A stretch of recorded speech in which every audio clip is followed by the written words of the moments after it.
The streets of Sandton will transform into a colourful pride village, uniting the LGBTIQ+ community and allies for a weekend filled with joy, solidarity and unforgettable events. So this year's celebration promises to be a spectacular blend of culture, entertainment, pride, marking a major chapter in the history of South Africa's longest-running Pride event. Joining me in studio is Johannesburg Pride's chairperson, Kaye Ally.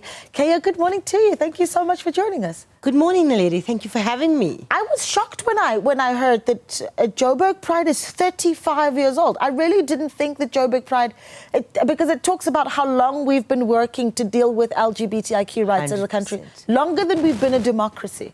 Older than our democracy. Yeah. Yes, it started in the 1990, basically as a defiance campaign against the then very anti-LGBT laws of the apartheid regime.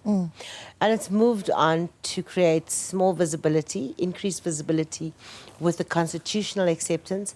But I think in the last few years, it's become a mainstream event. Yeah. Where we also use that advantage and leverage point to highlight the visibility and awareness for Africa. Yes, I think there's the message behind it, and then there's the festivities. And for a lot of people, it really is the festivities. And I think that that's really something beautiful about it, right? The celebration of the LGBTIQ community and the allies that are there as well. How big of an event it really, really is.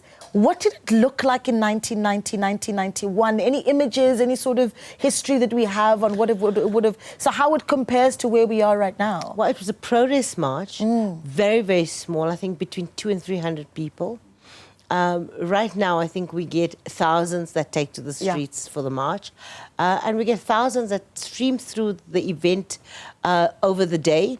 We are open at 10 to 10. So we see, you know, pockets of different people streaming through because we are no barrier to entry event. Yes. And there's no entrance fee. You see people coming and going at will. So we definitely seeing a lot more people. It's really become a mainstream, vibrant, inclusive platform. We're not only for the LGBT community anymore, but we're seeing a lot of allies. We have a lot of private sector corporates that do join us on the day, that are showing support. So, and you know, that's a mixed bag, and that is fantastic. Yeah. Because the allyship for me is it's a journey. Yeah. You know, it's ongoing.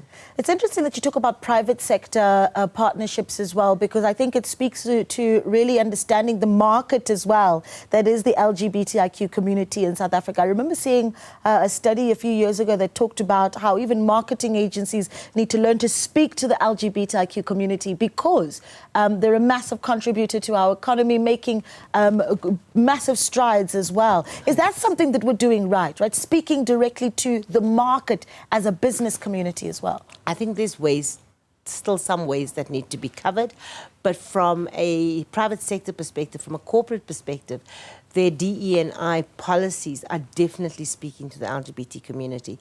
They're definitely an inclusive environment, and they're also very cognizant of the complexities that the LGBTIQ+ community come with. It's the sexual orientation, it's the gender identities, and they're working very hard to make sure they're not misgendering, they're not misaligning, that they're trying to get it right. Yeah. Can we talk about the issues? I mean, that's, again, there's the festivities, which is the celebration, but then there's the discussions that you hope are sparked across the country when you do have Johannesburg Pride taking place and thousands of people coming in attendance. I mean, I think, for instance, about how South Africa really is a beacon for LGBTIQ rights on the continent. Do you get people coming in from other parts of the continent saying, here's a space where I can be myself? Absolutely. Last year we marched for Uganda. We saw an influx of people from north. And look, when you have 33 out of 54 countries in Africa that still have severe anti-LGBT laws with, you know, in some instances punishable by death, you know you've got a problem. We are acting as a role model for a continent. We're also representative of a pride for a continent. And that's a lot of weight on our shoulders. But at the same time, we are creating that visibility, we are creating that awareness, we are creating those points for discussion. Yeah. And that's important. Then there's the issue of whether or not we need to create the safe spaces for those that are in those 34 countries and need a safe home. And I know that many might look at South Africa and say, well, South Africa is a safe place to be. But where do we need to create those safe spaces in countries where it's not safe to be gay, for instance? Yes, I mean, we've got a lot of challenges around that. It's also not safe 100% in South Africa because we don't have a dedicated shelter. So we have the constitutional policies that are very protective and very inclusive. But, you know, implementation, and when there's humans involved in implementation, there is always something that can go wrong and does go wrong. There's sensitivity, sensitization, education that needs to happen, especially in the government sector. There is sensitization that needs to happen with our policing forums. They're getting better, but we're not there. Yeah. And it's always a human prejudice or religious barrier or cultural barrier that hinders someone from just accepting the person that's in front of them. But look, we have our work to do. When we look at it, we have come a proud way. We've still got some work to do, but who doesn't?